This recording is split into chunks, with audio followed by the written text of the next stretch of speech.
విజయనగరం జిల్లా గజపతి నగరంలో జనసేన పార్టీకి షాక్ తగిలిందని చెప్పొచ్చు. మాజీ మంత్రి అప్పల నరసయ్య సమక్షంలో 35 కుటుంబాలు వైఎస్ఆర్‌సీపీలో చేరాయి. ముఖ్యంగా జనసేన పార్టీ ఆవిర్భావం నుంచి జనసేన పార్టీ బలపడడం కోసం పనిచేసినటువంటి ఈ 35 కుటుంబాలు కూటమి ప్రభుత్వం అధికారంలోకి వచ్చిన తర్వాత ప్రాధాన్యం ఇవ్వకుండా కనీసం మేము ఉన్నామని కూడా గుర్తించడం లేదు. అందుకని మేము జనసేన పార్టీకి రాజీనామా చేస్తున్నామంటూ వారు మాజీ ఎమ్మెల్యే అయినటువంటి అప్పల నరసయ్య సమక్షంలో 35 కుటుంబాలు వైఎస్ఆర్‌సీపీలో చేరాయి.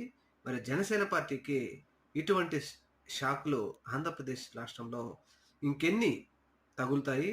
2029 సార్వత్రిక ఎన్నికల లోపు జనసేన పార్టీలోని నాయకులు ఉంటారా? లేదంటే పార్టీ మారిపోతారా? టీడీపీ లేకపోతే వైఎస్ఆర్‌సీపీ పార్టీకి వెళ్ళిపోతారా అనేది ఇప్పుడు పెద్ద ఎత్తున ఒక చర్చ నడుస్తా ఉంది.